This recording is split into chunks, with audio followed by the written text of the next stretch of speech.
Vinny Tortorich here. Hey man, if you're a fan of Izzy, you might be a fan of me too. I'm the guy that gets people to lose a lot of weight. I have something free for you guys. This is no clickbait. Just go to VinnyTortorich.com and there's a big banner. It's a free PDF, how to lose weight. It's an intro guide to NSNG at VinnyTortorich.com. Go check it out exclusively for anyone who listens to Izzy Presley. Thank you. Rockwood Saloon Authentic Apparel takes rock and roll fashion to a new level with their tees and tanks for men and women. They also make custom shirts, jackets, vests, pants, hoodies, beanies, and more. The Rockwood Graphics Department can design anything from your logo, t-shirt design, promo posters, band swag, and printed at great prices. From tour shirts and custom stage gear to killer threads for the street to the stage, Rockwood Saloon has it all. Rockwood Saloon, authentic rock and roll apparel for stage and street. World tour tested for quality, comfort, style, and durability. Check them out at www.rockwoodsaloon.com. That's rockwoodsaloon.com. Hey ladies, Sass Pants Designs will take that rock shirt that everyone has and make it your own in a flattering, sassy, and simple way. There are one-of-a-kind tank tops, lace-up tees, and tube top dresses already in stock. Check out the online store at sasspantsdesigns.com and like Sass Pants Designs on Facebook for special offers and custom orders. That's sasspantsdesigns.com, sasspantsdesigns.com. Sass Pants will make you the envy of the party. Hi, this is Bobby Brown, and welcome to another fucking podcast. You kids with your loud music and your Dan Fogelberg, your Zima, hula hoops, and Pac-Man video games, don't you see? People today have attention spans that can only be measured in nanoseconds. See, son, old legends never die. They just lose weight. Like a legend and an outerwood bum with a lot of light.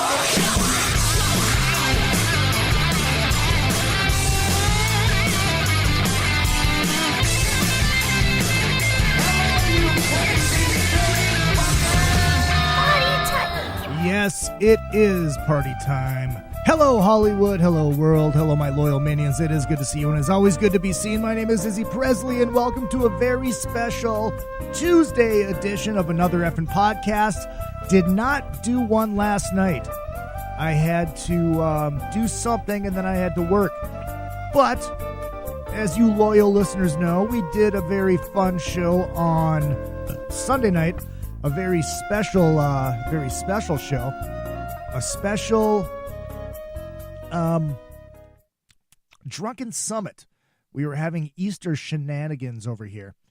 And Danny Nordahl from Faster Pussycat was here. And close personal friend Aiden Ashley was here. Veteran of the show. And we ate. We watched some videos. Music videos, and got drunk. And Danny's basically said, I want to go on the air. So we did an impromptu drunken summit. And there it is. So you can go back and listen to that. Also, make sure you check out the past few weeks' shows. Still Rebel. Great guys. Very entertaining show. And, of course, Michael Grant from LA Guns stopped by the studio, too, to give his second interview since leaving LA Guns. Make sure you do check out all of the social media. The Twitter machine on my quest for 1 million followers is at Real Izzy Presley. That is also the Instagram. Find me on the Facebook. The show page is Another Effin' Podcast. And my entertainment page is Izzy Presley 1. Find out everything I'm doing entertainment-wise, like, the Monsters of Rock Cruise, Cruise to the Edge, Moody Blues Cruise, which is now called On the Blue Cruise, stand-up comedy, all that good stuff, and find out info on my upcoming documentary I'm going to be making called #MegaHost. My quest... How the fuck did I say that? It was my quest for delusions of grandeur or something like that. Yeah, it's going to be very entertaining. It's going to be fun. Very narcissistic to do a documentary about yourself, but hey, why not? Upcoming act, a tribute to Ace Frehley gigs this month. This month we are at Lucky Strike in Hollywood. on the 26th. It is Thursday the 26th. It is a free show. It is myself, Johnny Martin from LA Guns, on bass guitar, Chad Stewart from Faster Pussycat on drums, and on main guitar, Patrick Kennison from the Lita Ford Band will be joining us, and we might have a special couple guests come up and a couple members of the family. You just never know, so you got to go. Still Rebel will be opening that show along with another band that is really, really great.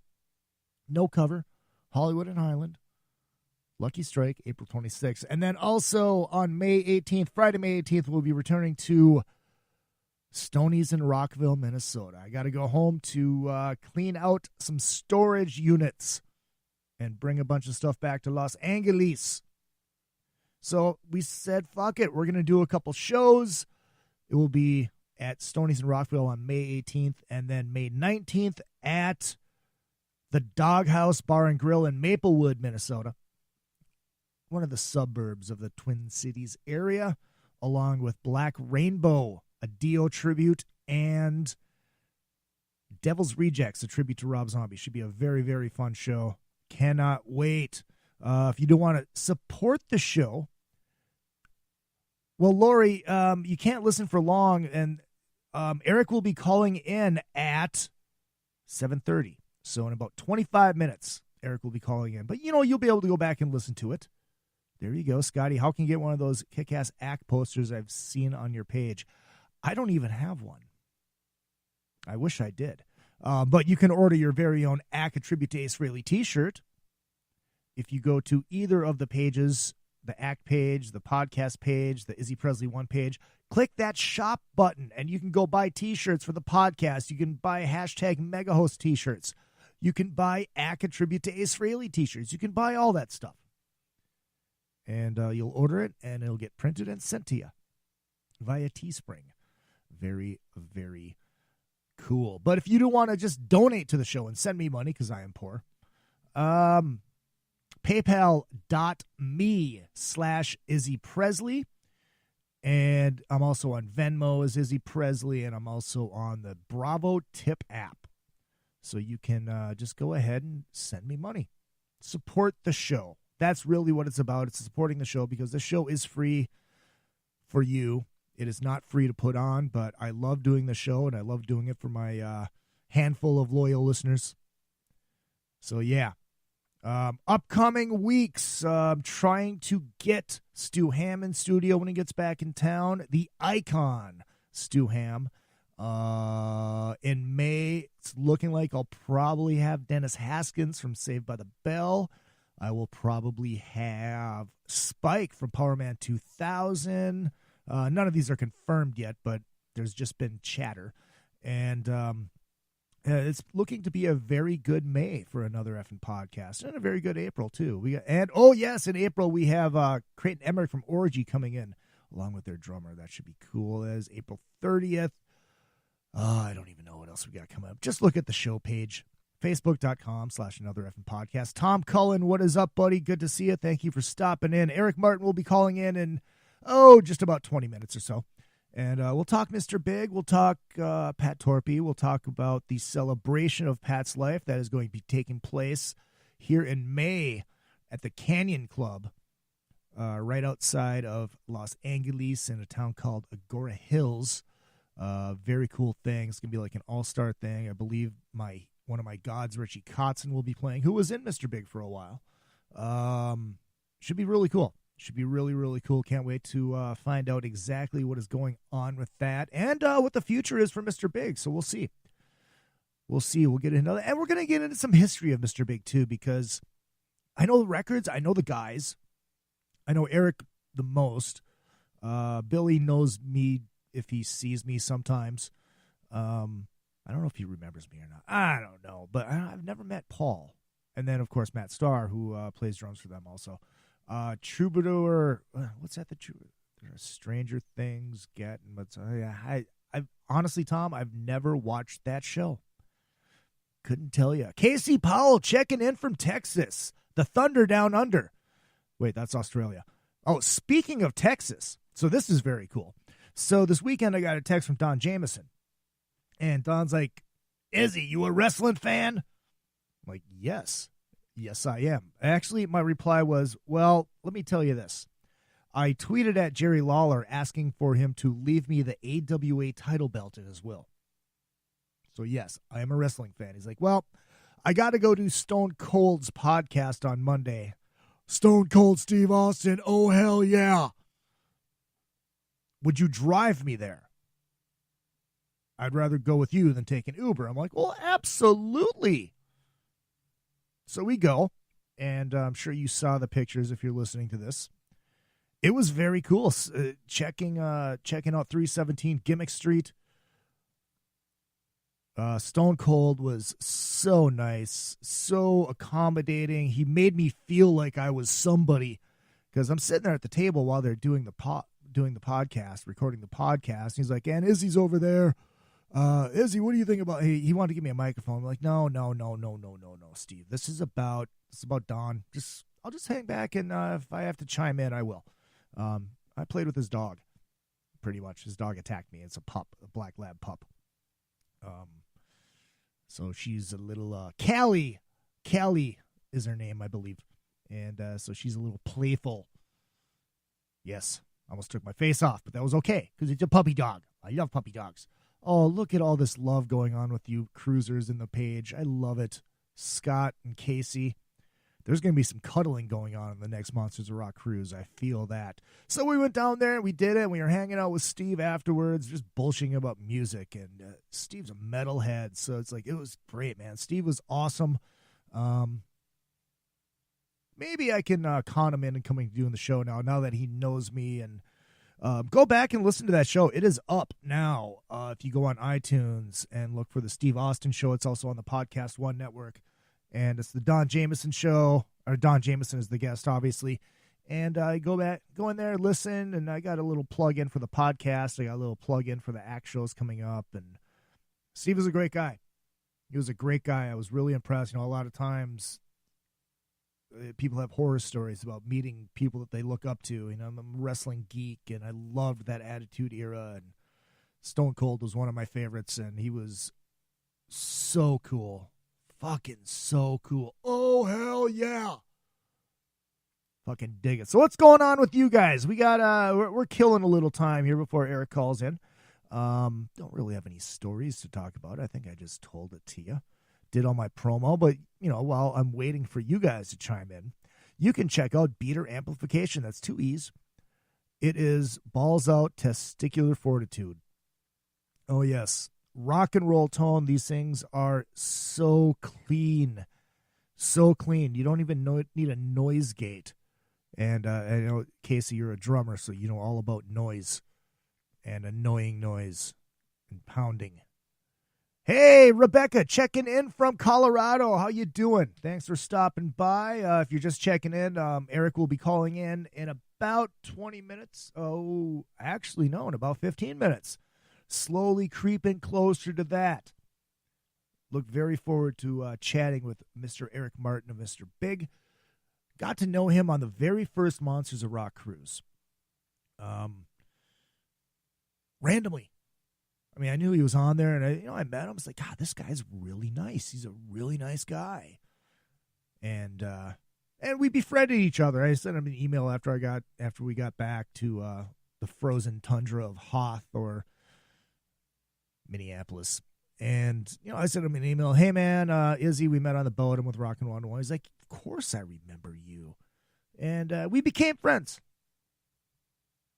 And I haven't actually talked to him in a while. We just texting every once in a while, and it's very good. He just got off the road with a band called GOTTARD in Europe, so it's a little jet lagged, but well, we're gonna have a nice little conversation with Eric Martin. I very much look forward to that. So what's going on in Colorado right now? I know all my friends back home in Minneapolis just got dumped on.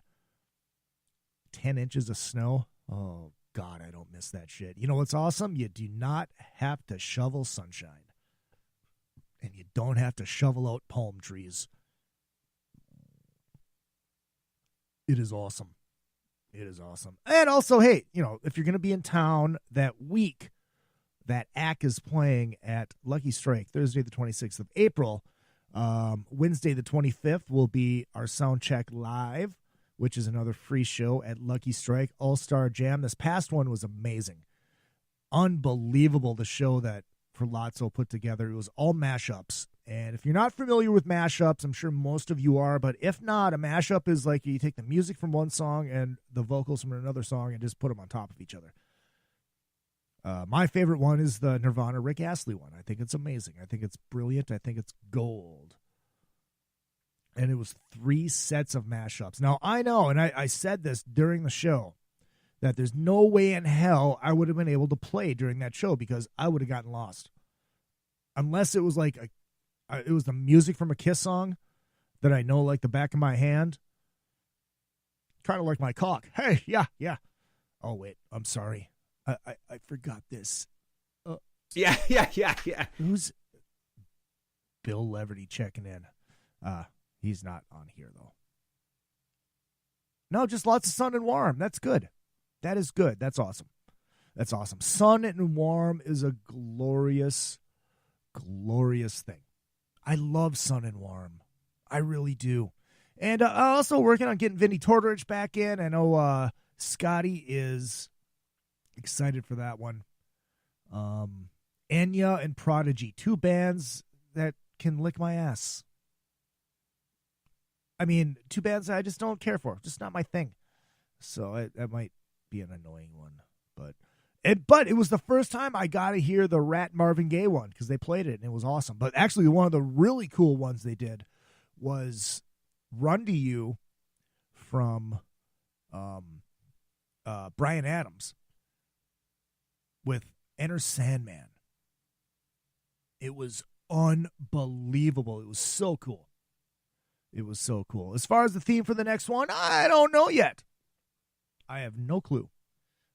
Also working on possibly getting the boss man, Larry Morand, on the show. That would be a fun one. Maybe we can get him to slip and tell us some bands that are going to be playing that haven't been announced yet. I know no bands have been announced yet. Oh, also, if you are listening, very important announcement regarding the Monsters of Rock cruise.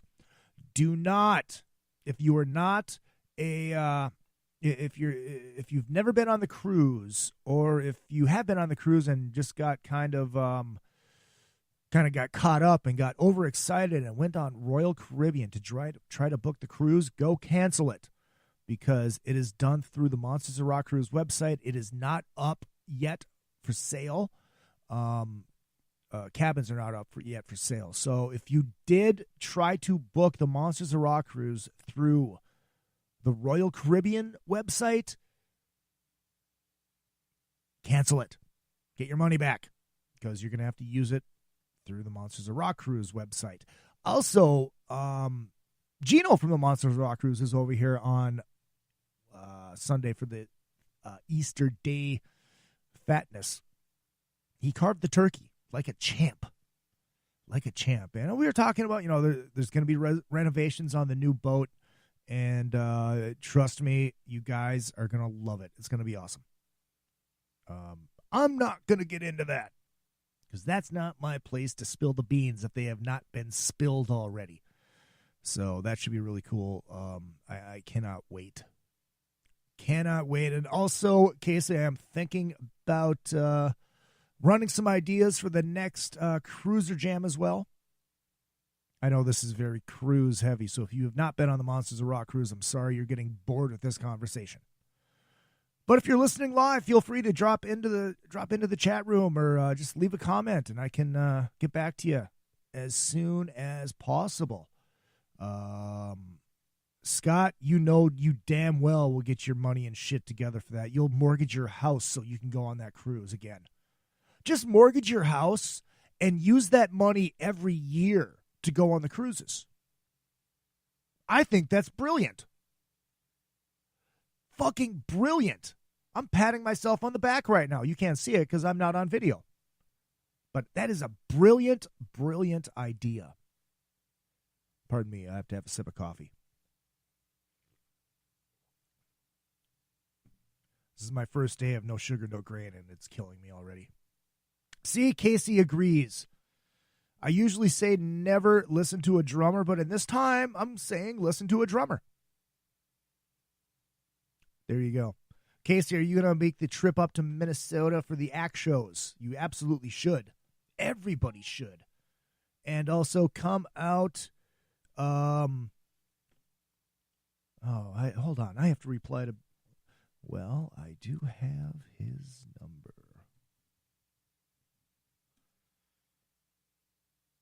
All right, cool. Very well. Looking at moving, that's the problem. It's going to be expensive. I need to get out of the far north. See, yeah, you do. You need to get down to your civilization. You have to get out of Hoth. Come down towards Endor. Just don't, killing those little furry things. You know what? I don't know what your thoughts are on the latest Star Wars movie, and I loved it. I loved it. I don't care what anybody says. I loved The Last Jedi. I thought it was great, but something dawned on me as I was watching it for the second time. And if you've only seen it once, go. No, I'm not going to Sleazy Slimy Sunday 3. I would love to. If they pay me, I'll go. I was watching. If you only saw it once, you're like, I don't know. Watch it again. You'll love it. Yeah, there's that hokey part with Princess Leia in space. But the thing that threw me off, there's two things that threw me off when watching it the second time. The vegans and the PETA people got their fucking hands on the Star Wars people. And it really pissed me off. For instance, Chewbacca, sitting outside of the Millennium Falcon, just cooked up a tasty bird, ready to chomp into it. And then there's one of those little furry things looking at him, giving him the eyes, like, you can't eat my brother. So what does Chewie do? He doesn't eat it. I'm sorry, this is an animal.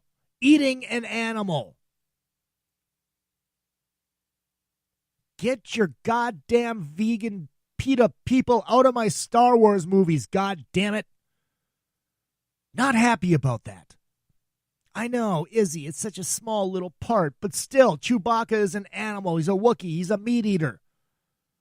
God damn, vegans, I swear to God, they just can't leave well enough alone with anything.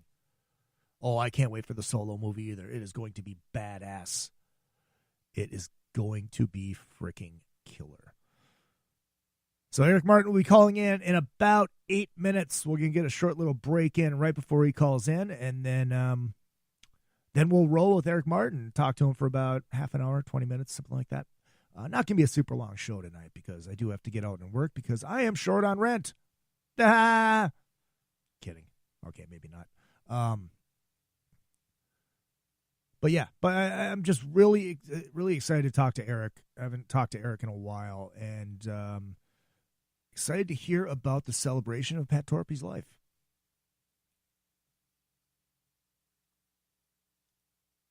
Very excited about that.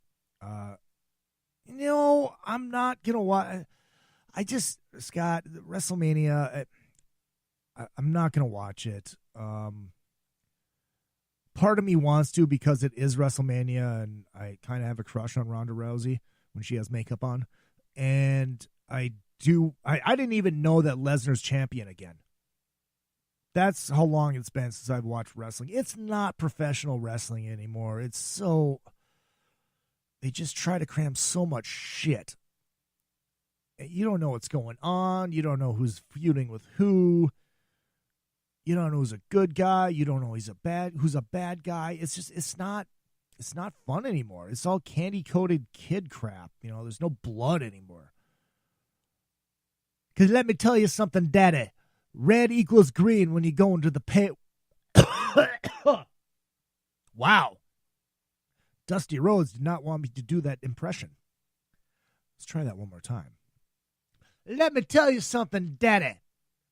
Red equals green when you go into the pay window. Daddy.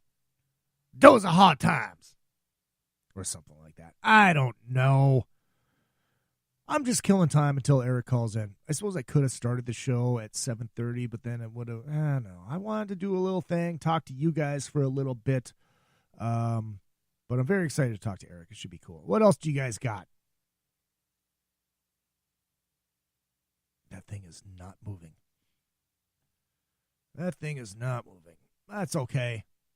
That is okay. I'm just sitting here and watching a little hockey.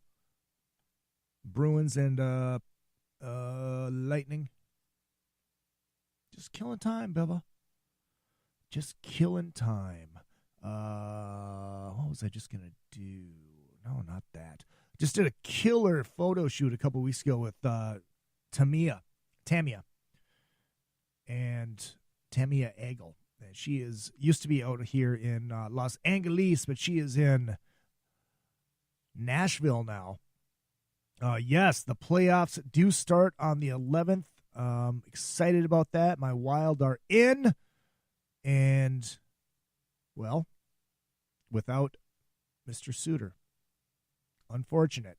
Oh, hey, I suppose I'll take this chance, too. If you guys, if this is your first time listening to the show, or if you are, listened to it a few times, Tom, we're going to talk about that. Go to, and you're listening right now on the Spreaker page, hit that follow button. Or if you're listening to this for the first time and you're downloading it on iTunes, hit that subscribe button. If you follow on Spreaker, you will get the notifications every time the show goes live. And I only do this show live, except for on Thursdays. I'll usually put up a Thursday throwback show, just on principle. So you can hear some of the old stuff that you might have missed before you discovered my little show. So, all right, we got about 4 minutes. In about 3 minutes, I'm going to take a break and start firing up the commercials. Hey, Mark, is Mark checking in, or is he just liking the post? Pardon me. Mark, I'm not wearing your Secret sweater right now. Sorry about it.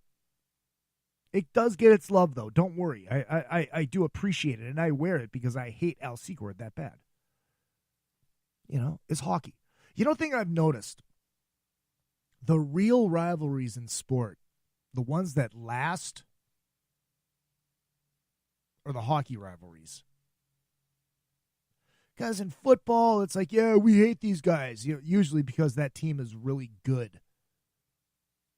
But once they start sucking, you move on to another team to hate. And that's your new rival. Hockey. Rivalries are for life. For absolute life. Scotty, I'm sure you know what I'm talking about.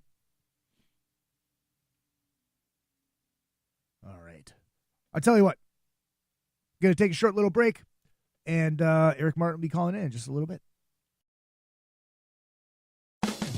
RockstarLeatherworks.com is your home for badass rock and roll gear. Featuring 100% handmade leather bands, watches, cuffs, bracelets, and more, Rockstar Leatherworks has something for everybody. Whether you are going to the show or you are in it, you can find something to fit your needs. Choose from a variety of designs or create your own masterpiece. Their bands and watches are second to none. They also ship internationally. Who needs a stage to be a rock star? Check out RockstarLeatherworks.com. If you need to promote your band or business, or just want to stylize, personalize, or customize your ride, check out vid-decals.com. Want to create and customize your own stickers representing your band, or make your own bumper sticker? Vid Decals can do it. All stickers are printed on quality vinyl and can be placed on any flat surface. Stickers are an affordable way to promote your band or business. Go to vid-decals.com to get started. That's vid-decals.com. vid-decals.com.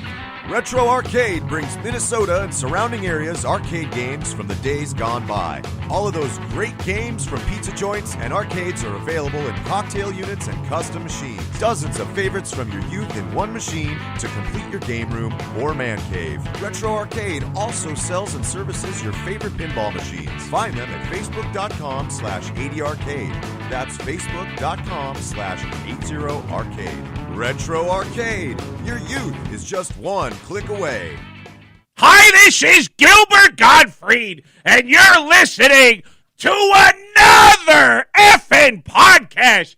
Who's coming up with these podcasts? Does anybody care? No, I don't. Go fuck yourself. Yes, Affleck. Choose. Oh my God, do I love that bit. That was Craig Gass, and he did a bunch of them. We're all familiar with the Tom Arnold one. I'm just, Eric's gonna be calling it. Oh, there he is.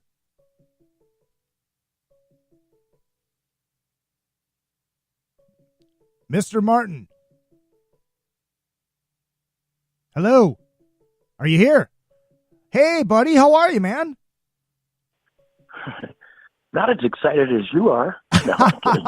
I'm always excited to talk to you. Welcome to another effing podcast. Thank you. What's going on? Not much, man. You weren't lying. You are jet lagged, aren't you? I'm a little shaky, a little bit. I was in Europe for about a month, and now I'm the after tour blues. Just all jet lagged and nothing to do with myself for the next month. Yeah, except talk to me. Yeah. Maybe you can, perk me up, snap some life into me. I'm gonna do Get me going. I'm gonna do my best. So you were out with GOTTARD. You said they were like it's kind of like Foreigner and the Nickelback of Europe. They're kind of Nickelback light, they have this like really heavy Nickelback kind of sound, but the lead singer, this guy Nick Mader, he comes from the same school as me, like Lou Graham, Paul Rogers, like a really great soul rock singer, got kind of a high voice, great songs. Man, I wish Americans could actually hear this band. They're really fantastic. Well, with the internet now, we should be able to.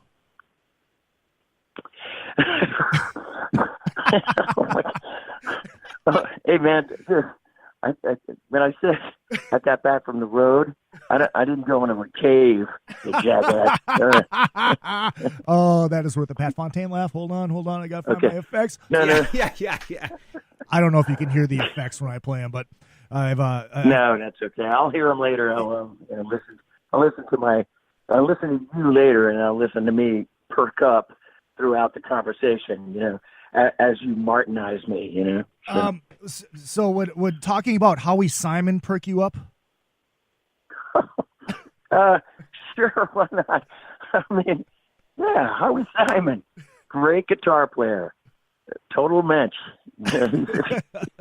I love Howie. I love to give Howie shit. That's the part I love about Howie.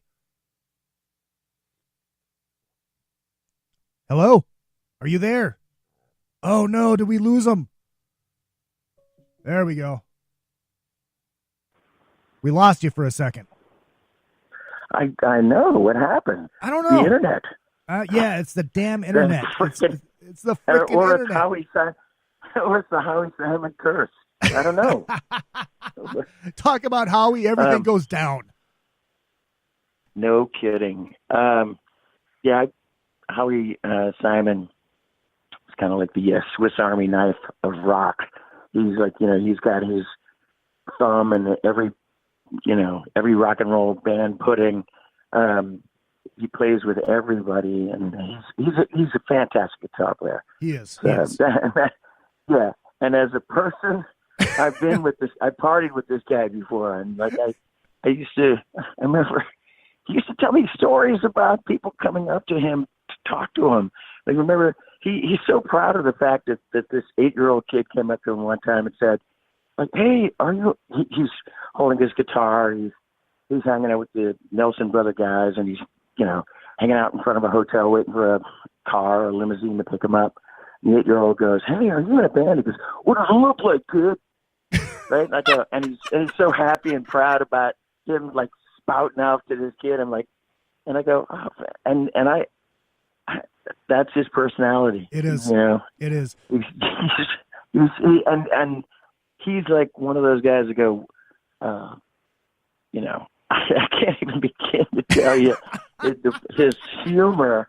You know him, his humor. I mean, Yes. he's super funny. He's really funny, and but he's like a shock rocker. Yeah. You know?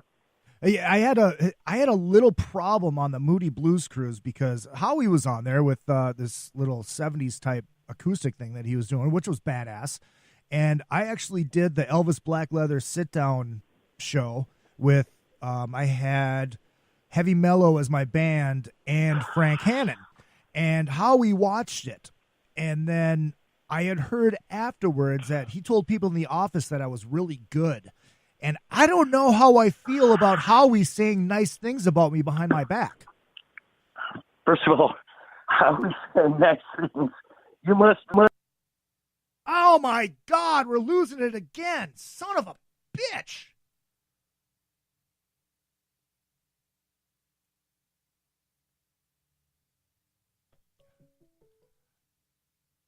What the hell is going on? I don't know. It's something to do with this Google phone call. All right. Well, I tell you what, if that happens again, I did have a backup, and I changed my my FaceTime audio to come through this as well. So if that happens again, just call my cell phone, and we'll make it work. But anyways, yes, Howie was saying nice things about me behind my back. He was saying nice things about you. Well, for Howie to say nice things about anybody, he must have been on drugs. I don't know. Oh, yeah, that's a good point. Or no, he's not on drugs. That's one guy who does not take drugs, but he must have been drinking. And like I know, he can drink me under the table, and that's a tough thing. Yes, he can. We should talk about Mr. Big a little bit, but I want to go back to the beginning because honestly, I don't really know the story of Mr. Big. I mean, I remember when the first record came out, Addicted to That Rush was on my quote unquote weightlifting tapes, and then I got drugged to see you guys open up for Winger, and I was like, oh my God, this is fucking amazing. How did you guys originally come together? Well, we got together by a friend of mine and a friend of Billy's and a friend of like all rock and roll guitar players, Mike Varney. Mike, is this amazing, he's one of the coolest guys ever. He discovered all the guitar players that I know of, like Paul Gilbert and I think Vinnie Moore. And there's. Yep. See, there it goes. It's gone. It's gone. Just hopefully he's gonna call the cell phone here. Google Voice. God damn it.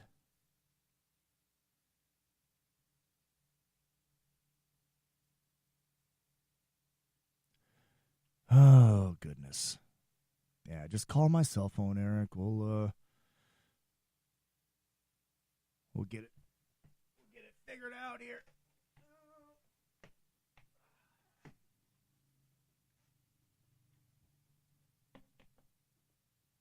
All right. Come on through. Come on through.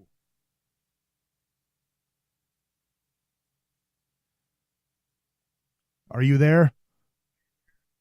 I am here. All right. So, yeah, that didn't work either. So I'm just holding the fucking microphone up to the cell phone on speaker. We'll just make it work. And I can hear you. I'm sure they can hear you too. So, anyways, yeah. So you guys met through a mutual friend. We met through a friend of Billy's and myself. This guy, Mike Varney, who is like the headhunter for guitar players. He has Shrapnel Records and another record company I remember back in the day, Blues Project or something like that. But he discovered all these major talents like Paul Gilbert, Vinnie Moore, Richie Kotzen, to name a few, but many guitar players. What was a guy? All kinds of guys, but I knew him back in the day. We used to be in the same circle back in the late 70s. I was in a band called Kid Courage, and he was in a band called The Nuns, which was a punk band, and he was a he was a guitar player. And we used to play, the same gigs in San Francisco. And Mike was always, he was always trying to put me in something. And Billy Sheehan had called him and said, I'm looking for a singer for a band. And, he's just got out of David Lee Roth. And he said, I'm looking for a specific singer. And Mike goes, I got a guy, he's kind of rock and soul, kind of very influenced by Paul Rogers. And Billy's like, oh, wow, man, let's check him out. And so when Mike gave me the call, he's notorious for this, too. And I don't know why he does it, but he called me up and he goes, hey, what do you think about being in a rock band again? Because I've been a solo artist at that time for a good 5 years. Mm-hmm. And I was on Capitol Records, and I was doing a kind of a rock and R&B thing. I had a couple girl singers and a saxophone and a really good core rock and roll band. I mean, including Paul Taylor from Winger, who's playing keyboards with me, and a few other guys who have done some really great things. But I had just put out a solo record, and I was happy about it. But the record company, I think they were about ready to drop me anyway because of record sales, something to that effect. And he goes, what do you think about getting in a band with Billy Sheehan? Do you know who that is? And I'm like, not really. I've seen that Yankee Rose video, and that guy's pretty colorful. Yep. And he's a great bass player. But yeah, this guy's looking for a band. Yeah, sure, why not? And he goes, and Mike was notorious for putting people on the other, like a party line. And so he goes, yeah, Billy's on the other line right now. Hey, how you doing, kid? I can't do a Buffalo accent, but like, hey, how you doing? Good. I have an idea of putting a band together. And at the time, he had Greg Bissonette and Steve Stevens. Oh, wow. And yeah, it was. I go, wow, that sounds pretty cool, And I go, yeah, sure, let's do something. And so by the time, a couple weeks later, I'd written some stuff for kind of more edgier rock and roll, and I went to L.A. And then he goes, yeah, that Greg Bissonette thing fell through, and Steve Stevens is going to go back and do some stuff with Billy Idol, and so it's just you and I. So we wrote some songs, and I had some songs, and we made a demo. And I think I'd written a song called Big Love, which had nothing to do with Mr. Big. It was just, and it even didn't have anything to do with the name or anything. It was just Big Love. And I wrote this other song called Rock and Roll Over. Songs that ended up, eventually ended up on the first album. And then Billy had, I think he had Whole World Is Gonna Know, and something called Heat of the Night, which is like back to the 80s. And it was like, Heat of the Night, man, innovative. That's brilliant. At the time, Heat of the Night, that's just throws it out. So we went shopping for a record label and some producers and all that. We went to Warner Brothers, and because of Billy's affiliation with David Lee Roth, we had a meeting with Ted Templeman. Except I wasn't in the meeting. I was sitting on the couch talking to the secretary while Billy was in there, hammering away to Ted Templeman. And when he came out, I was like, he's super busy with another band right now called Bullet Boys, right? And this is before Bullet Boys even came out with their first record. And so, we need to shop around a little bit. But in the meantime, looking, because we gave our demo to all these other record companies, CBS or Columbia or whatever, and all kinds of labels. And so he said, we need to find a band. And so we kind of had some open auditions. But Billy was telling me about this kid named Paul Gilbert who he had judged in a guitar contest somewhere in L.A., in Hollywood. And he really liked this kid's playing. And so me and Billy and Paul got together at a rehearsal studio in North Hollywood. I can't remember the name of it. I think it was called the Alley. Okay. I don't know if it's still around. It probably. I think it's there under a different name because I'm sure I've rehearsed there. Yeah. And so we had showed Paul. Paul was freshly out of Racer X. When he told me about Paul Gilbert, I remember looking at these magazines like Guitar Player for the Practicing Musician or Guitar Player, and seeing these ads with, there's Paul. I don't know if you remember seeing these ads. You're Paul sitting at a kitchen table with a box of Wheaties, and he's on the cover, and he's like, he seemed like he had some kind of sense of humor. Yeah. Which broke the ice for me because as soon as I heard Racer X, I was like, oh shit, huh? What? Right. I really didn't want to get into that situation. I mean, I've learned to love all metal now, but at the time I was still, AOR melodic rock guy. Mm-hmm. And so it was me, Billy, and Paul, and we auditioned some drummers, but we only auditioned two. One guy came in.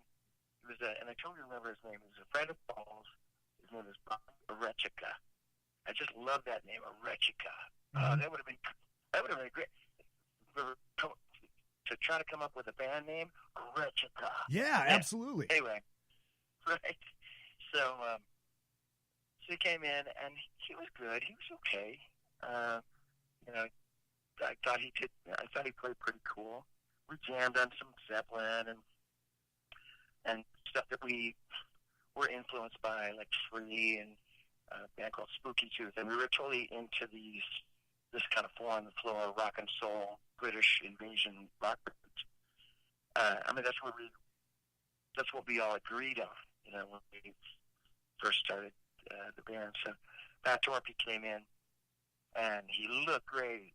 All-American boy. I mean, good-looking guy. Came in, set up this beautiful set of drums, and he can't think of a cooler adjective than magic happened. He got the job immediately. He could sing.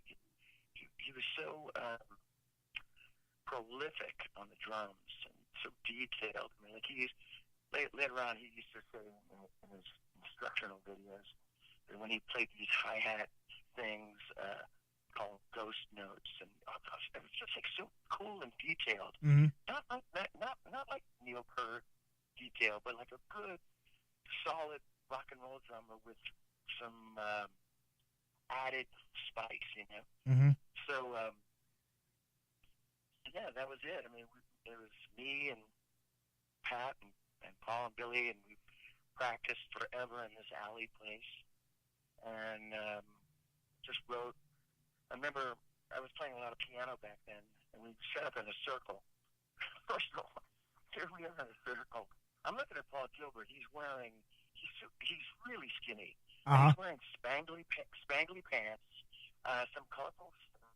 His amps are day glow, green and orange, right? Uh-huh. And he's got fringe on the guitars, and I'm going, what the fuck? What have I done here? So here he is, and there's Billy, Mr. Like, there's no more notes that can be played. Like, he's played them all. Right. And I'm sitting at the piano, and I'm singing, and there's Pat. And we spent, like, the better part of a year writing. But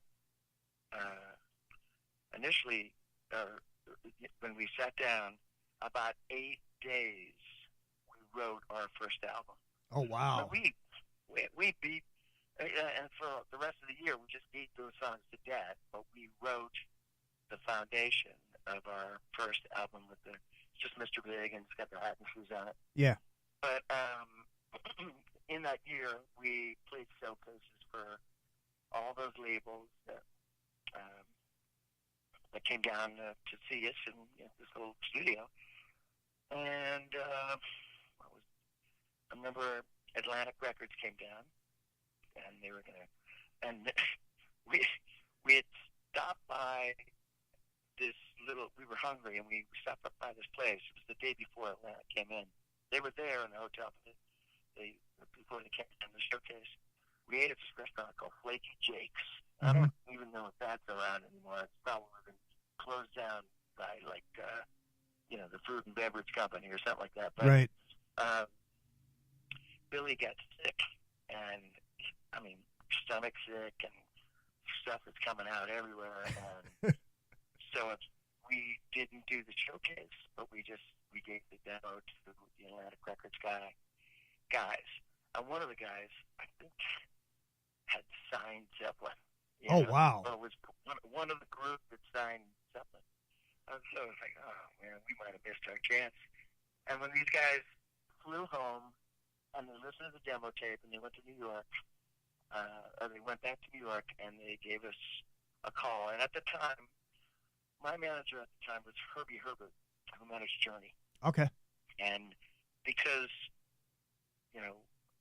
he managed me as a solo artist, but when I said I got Billy Sheehan, this young kid named Paul Gilbert, and this fantastic drummer called Pat Torpey, and Herbie managed us. And so they called Herbie and said, we love this band, and they signed us. And we made all these demos, and we were the luckiest people in the world. So you weren't out. Signed to, you literally weren't out doing the clubs and doing all that. You just got in a room and wrote the songs, and all of a sudden, bam, there it was. No, and I didn't do no gigging. I mean, it was tough for me and probably tough for Billy and Pat and Paul as well. But for me, that's how I was making my money. Right. That's how I was getting off my father's couch. Right. I didn't have an apartment. I didn't have anything. I didn't have a car. Sleeping on my dad's couch, and for about that whole year, that was a tough one because I wasn't playing these gigs. I wasn't even playing. I didn't even think of like now. When I play acoustic everywhere, I could be making some money. Right. I just poured my heart and soul into Mr. Big, and even how the band name came about. We didn't have a name. I mean, just I guess some kind of a super group, Uh-huh. And Pat Torpey was listening to some records, and he came across the album Free, one of the albums. I can't remember if it had a name or not. Maybe it was just Free. But on one of the songs, it was called Mr. Big. And he goes, what about Mr. Big? I mean, we also threw around a bunch of some other names. Right. It's how it always goes. Oh, yeah. I've written a song called My Kind of Woman. Just some silly song that I wrote about this woman who was like in the life of crime or something like that. And it had a lyric in it called Magic to Burn. And I go, hey, how about Magic to Burn? And they looked at me like they wanted to murder me. Magic to Burn! And,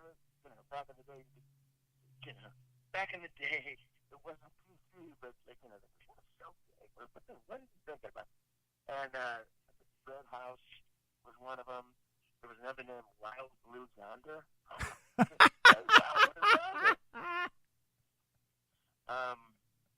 Paul denies this vehemently, but I know he came up with this.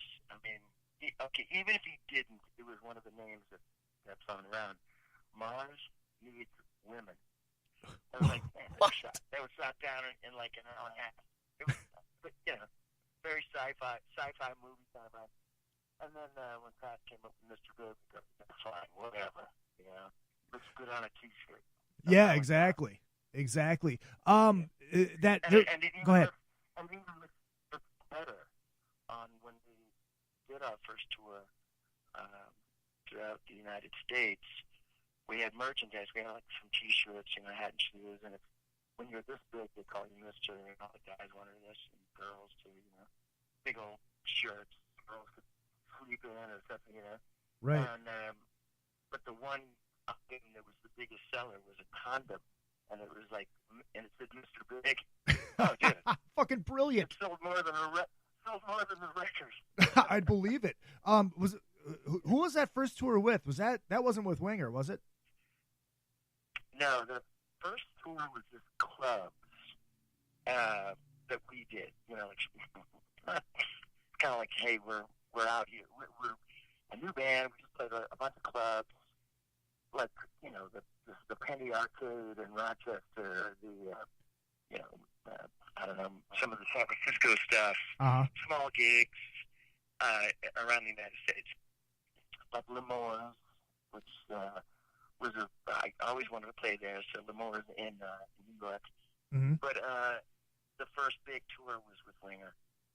Yeah, and that they were tight. That's when I saw you guys, and I just remember I was fighting going to that. I'm like, I'm not going because fuck the Metallica. And my buddy drugged me, and I just remember it was packed with fucking women. And so I wasn't complaining, and then you guys came on and blew me away, and Winger came on and blew me away, and I've been fans ever since. Cool, thank you. Yeah, it was Kim Winger at the time was going out with, what was that woman's name? She was married to Rod Stewart. Rachel Hunter. Rachel Hunter. Yeah. And I remember we're playing this gig. There was many times like this, but we're playing this gig in my hometown in outside of San Francisco in Marin County, and we did our set, and the Winger had anvil cases, wardrobe cases. They had everything nice, and we just had clothes on a hanger, hanging up and stuff. And I remember Rachel Hunter standing behind our clothes that were hanging up, and she was looking at our shirts and stuff and our crap that was hanging up. And she was like, "Do you mind if I try this on?" I go, "Yeah, sure, go ahead." And she just like strips off and just starts trying on shirts. Jesus Christ. Yeah, that was one of the best parts of the whole tour for me. Anyway. Well, duh. It was super exciting. So, but yeah, Winger was great. And it was also great to see, they were, all their songs were on the radio. And my friend Paul Taylor, who I'd grown up with and been in bands with, was a keyboard player, and he wrote all these great songs. And I remember he wrote a song when we were in a band together way before Mr. Big. And it was called Stark Raving Mad. And we went to LA, and this guy Paul Fishkin, who's from Bearsville Records, was really interested in us and everything. But Paul had written this song called Miles Away, and I was going out with Paul's sister at the time, and we were in Santa Rosa, California, and we're in his sister's bedroom, and we got this 4-track or 8-track, and he goes, "I wrote this song called Miles Away," and this is way before Winger, and he goes, "I want you to sing it." I just listened to it the other day. Oh, I wow. sang the demo. Wow. Oh, dude, this is way before my balls dropped. I mean, my balls dropped when I was 40, anyway, but my voice was Kip Winger super high, right? Right. And I sang the demo, and it was very cool for me to see this song become a gigantic hit for the band. Has that ever been put out there? No. Is it ever going to? Why? Because I want to hear it. That's why I'm asking. It's a crap demo, but it's the song, and I'm singing it. I'm singing. I thought I did a great job singing it, and I was listening to it just the other day, And I was going, it was before I met Kip and Uh-huh. the guys. And he must have listened to it and took some of my inflections. I mean, that's got to be something. Anyway. Yeah, right. How there was a part of time where Paul wasn't in the band. You guys had Richie Kotzen. How did Richie get into the fold there? Well, when Paul left, I want to say, I don't remember when it was. I think 1996. And he's all class, you know. Like he never said why he left. I mean, he said that he wanted to do solo records, you know. But I know he just got sick of me and Billy Susan, you know, fighting and arguing about nothing. Uh-huh. Because we've almost been together for 30 years, so we were constantly on the road. We never took breaks. Man, I went through a marriage, father passing away, mother passing away, dogs passing away, and it was always me on the road with Mr. Biggs. I just didn't really have a life, you know, except outside of music.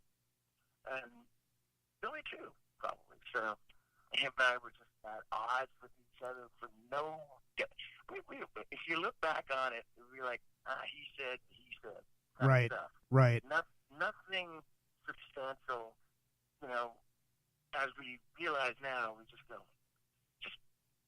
you know, it was, you know, a lot of love for that guy. We had a brotherhood that just got sidetracked. Right, right. We were just together too long. Anyway, Paul probably got sick of it, so Paul split. And then let's see. I remember going to the BAMmies, BAM magazine, Bay Area Music Award magazine. It's also in LA as well. We went to like some award show, me and Mike Varney, and this 17-year-old kid is in there, and he's like, "That's Richie Kotzen." He goes, "Yeah, this kid's great." And playing his demo, and I just swear to God, he had a demo that he did Fire and Water. Yep. You know, free. And I'm like, you know, I didn't think I had to look over my shoulder, but this kid was really good. Yeah. Oh, he played phenomenal guitar.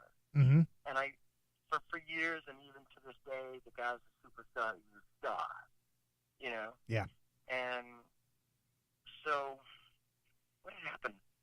I was playing, the band kind of split up for a little while. Mm-hmm. When Paul left, we were kind of panicked, and we didn't know what we were going to do, so we didn't do anything. We just kind of took a hiatus. And I was playing this club called Fourth Street Tavern in Marin County.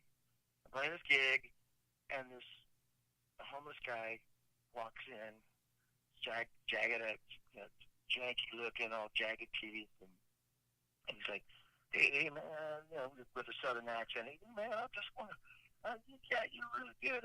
And I felt super bad for him, but he was kind of in the middle of the show. Right. So I took a little break. I took a break, walked him outside, and was reaching into my pocket for $5 or $10 or whatever to give this guy, not to shoo him away, but just to kind of keep him at bay so I could finish my finish the show. set, Yeah. You know?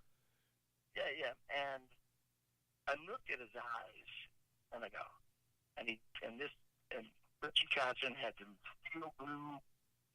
He had not cold eyes, but he had some Right. eyes, you know. And I'm like, Right.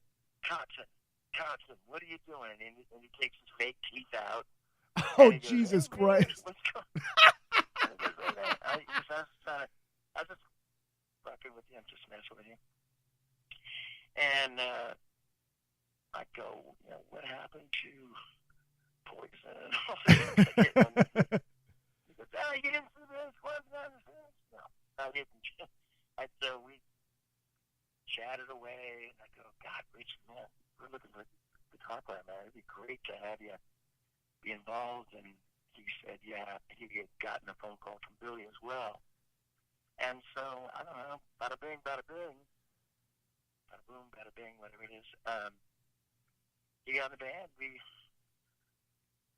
we did that an album called Get Over It with producer Pat Regan, and it was a killer record. I still play those songs live acoustically, like even this GOTTARD tour. I played the majority.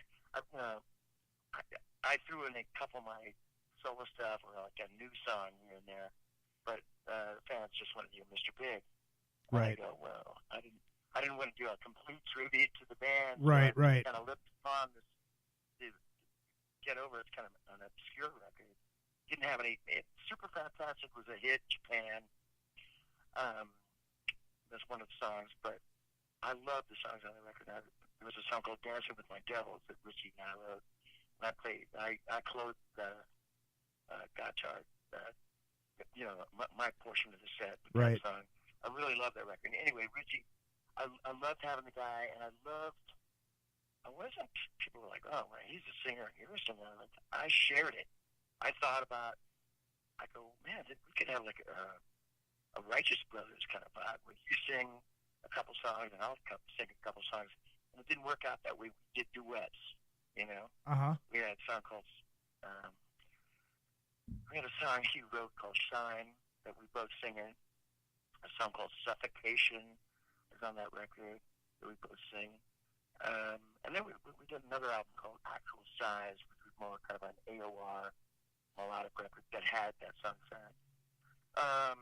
And it was great while it lasted, but then another kind of breakup happened, and then then about 6-7 years later, we got back together and with Paul Gilbert, and we've been going ever since, And then 2009 to now.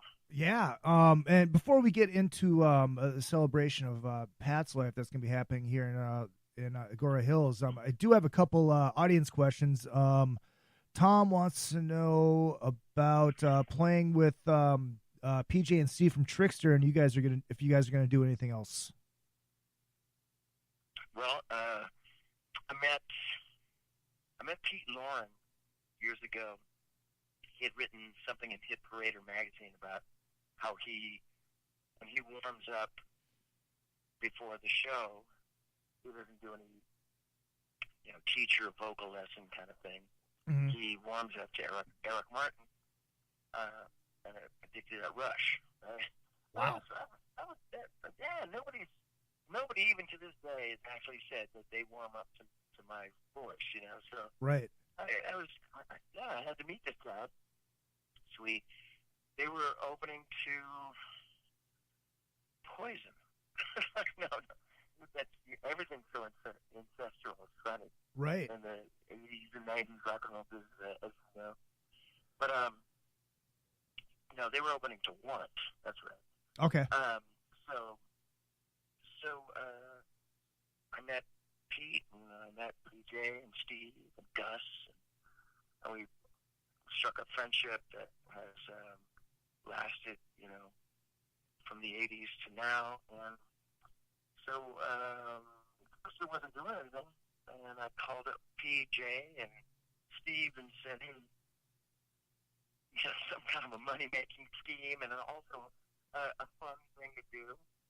So I brought them to Japan with me as a backup band, or not a backup band, maybe just kind of a band. And I called it USA Pop Brigade. Okay. Which is, I took it from a Clash tune. I can't remember what song, but it was like USA Pop Brigade. It was some kind of a lyric in that.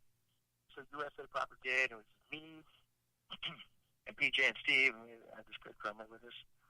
And we played about a week's worth of shows in Japan, and it was a lot of fun, successful, and we started to play a couple festivals around the United States last year, and we've been doing it. I mean, I think we played like 4 shows in January when I got off the road.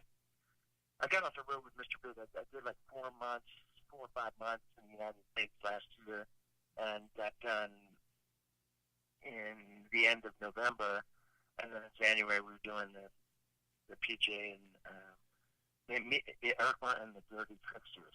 Okay. That's what we were calling it. Oh, nice, and, nice. But yeah, and and we play Trickster songs and some of my solo stuff and Mr. Big songs. And it's just a lot of fun.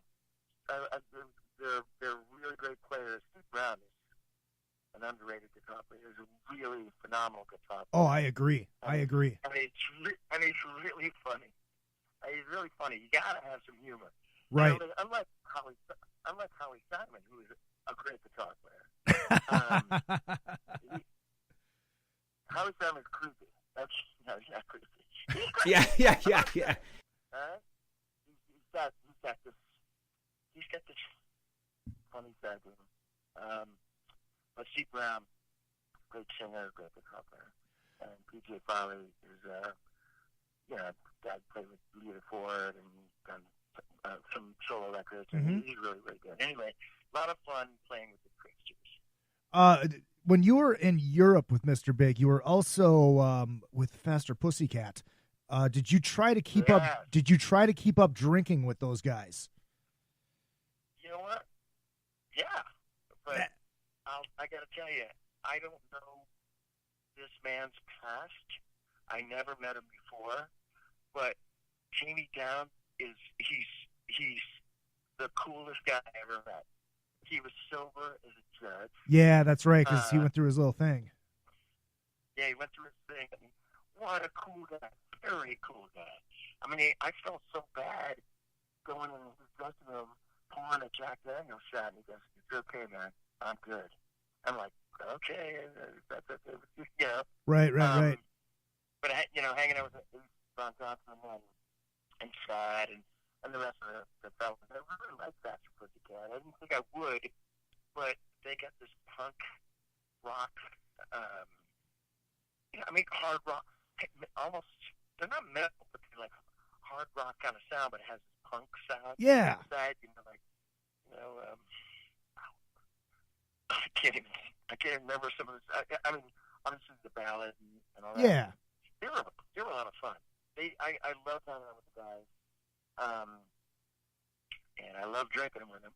And there was another band too. They're called The Answer. Yeah, The Answer. From Ireland. Yeah, they're phenomenal. They're another great soul rock and roll band. Mm-hmm. It was a really cool tour. Yeah, but, that's The Answer. After I did our Defying Gravity album, we did the video for this Defying Gravity song, and I went to I don't know if he's a manager or part owner of a bar in Hollywood. You know what I'm talking about? I can't remember the name of it, but Chad kind of is. Oh, St. Felix. St. Felix, yeah. What's it called? St. Felix. Yes. And so I went there, and oh my gosh, I thought I could drink these guys under the table. I'm so embarrassed. I mean, it's like right after a video, I had done like 7 hours of dancing around. Yeah. I'm thinking, how tough that can be. Right. Trying to look cool, and I went and unwound at this bar, and oh my God, Chad was holding me up at the end. He was holding me up. He goes, "Are you okay?" It was like one of these, like a young kid saying to the old kid, "Are you okay?" I go, "No, get me back to my hotel. I can't." Yeah. Yeah, I think I remember Ace. You were sometime when you were in town, and you ended up drinking with Ace at the Rainbow, and he was all hungover the next day. He's like, "It's all Eric Martin's fault." Oh, dude, there's something about the kid I really, really liked. I mean, he had a great sense of humor, and he was wise beyond his years, as they would say, as people, some would say. And I was taken by the kid, and I would call him the next day going, "Hey, did I embarrass myself? I apologize if I fell into the bar." I was doing trying to people, calling to a bunch of crowd of people. "Hey, are you the that kind of shit?" And it was a lot of fun. And then to watch these guys every night rock out, it was a lot of fun. Yeah, they're an amazing band. It's so funny. I mean, the rest of the guys are like super audio guys in an ace would be sleeping in his bunk. They shared with the answer on a tour bus, and then Mr. Big had a tour bus for the crew and stuff. But Ace, he slept all day into the night, like a vampire. Yep. Yeah, that sounds about right. So let's talk about in May you guys are going to be playing Celebration for Pat at the Canyon Club in Agora Hills. And I know Kotzon's playing at that, and I'm assuming Matt Starr is going to be playing, and a couple other special guests. I mean, kind of talk about that a little bit. Well, so we don't have to talk about, so Pat Torpey is gone. And yeah. The reason why I went on this GOTTARD tour to begin with was to get out of my funk. And I did get out of my funk for about a month. And then I came home about 3 days ago, and I'm like, oh, God, the man's gone. Yeah. It's been bumming me out. You just don't, it's like a brother dying. Right. Or your father. I mean, I've been with this guy as a friend and a band brother, and just and a phenomenal drummer. I mean, a force to be reckoned with. I mean, one of the best drummers I've ever played with in my life, and he's gone. And so our manager suggested we do this celebration of life. We went to the service in North Hollywood, and we had talked about it that how we were going to handle. We wanted to do something for our fans and for people that love Pat Torpey, and there's a lot of them. Man, I thought the service was going to be with 12 people, but it turned out to be like 100 or 200 people. But we wanted to get as many people involved that had played with Pat, like Chuck Wright, who was one of Pat Torpey's best friends growing up. And so I think Chuck and Pat Regan, who was our producer on the Stories We Could Tell album and the album with Richie, Get Over It, Pat and Chuck, and we can't get Lenny Cordova because I think he's in Afghanistan or something, but those two guys are going to put together a kind of a band that plays. They were the backup band that played on Pat Torpey's solo album. Okay. So and Pat, I don't remember the other one, but one was called Odd Man Out, and I didn't pay attention back in the day, but there's some great songs on it, and so they're going to play some of those great songs. Oh, cool. Richie Kotzen, of course. Me and Billy are going to play with Richie and do some of the Mr. Big songs of our couple years with Mr. Big. You know what I mean, right? Just just like some songs. Pat had played with Belinda Carlisle. Oh, wow. From the Go-Go's. Yeah, and trying to get her, and it'd be so great if she showed up. Right. I still have a really crush on her. Who doesn't? It's a good point. Woman.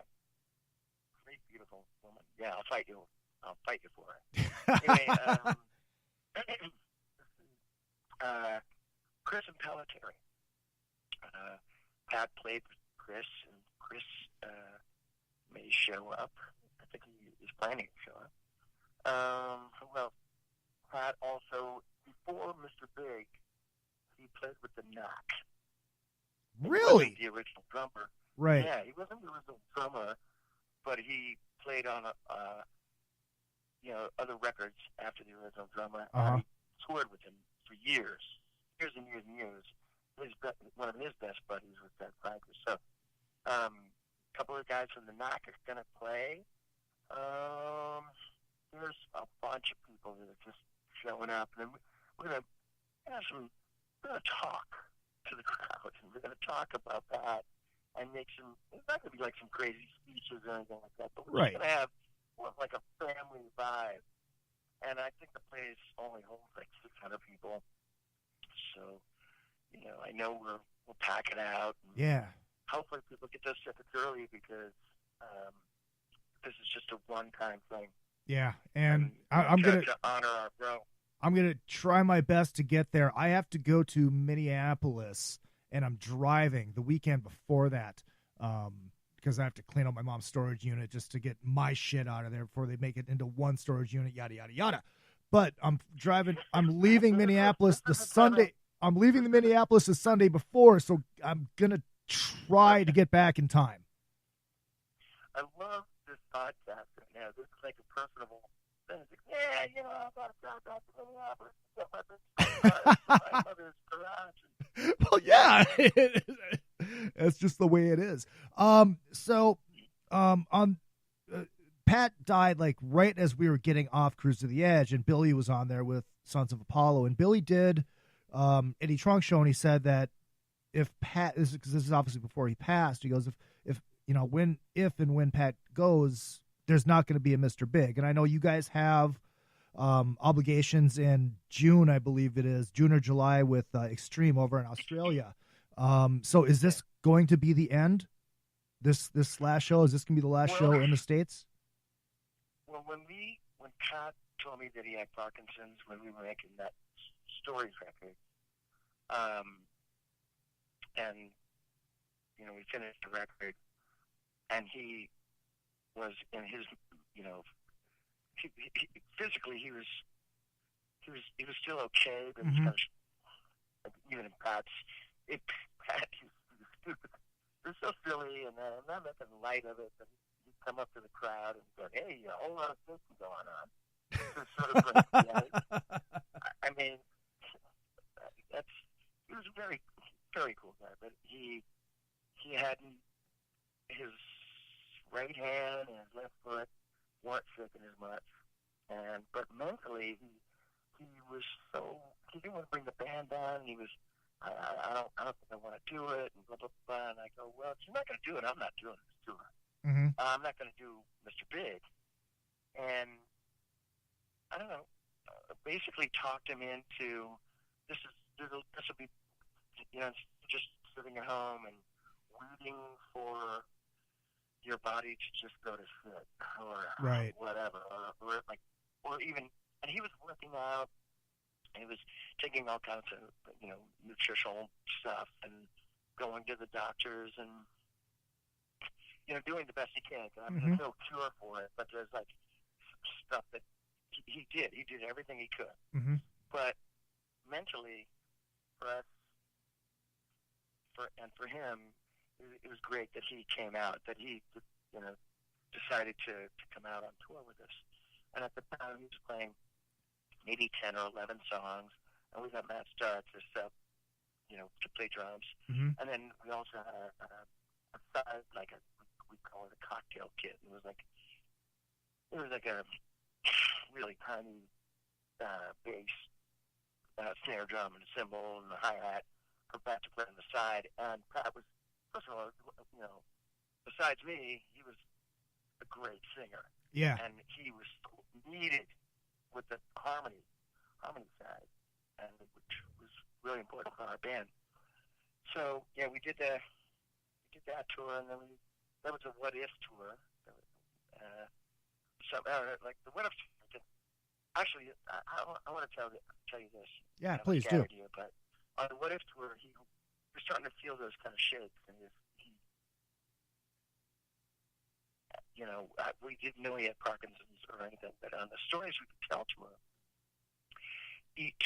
to even play those 10 songs, we would suggest it, hey, Pat, maybe we can work something out like Rick Allen from Def Leppard. We can get you a kit where you can play, you know, some electronic stuff, and you can use your right hand for this, and your right hand could be the snare and the kick at the same time. I don't know how Rick Allen does it, but we're trying to make it as painless and easy as possible for Pat. And he didn't want to do it that way. He learned how to play left-handed. I mean, the strongest man alive. He learned how to play.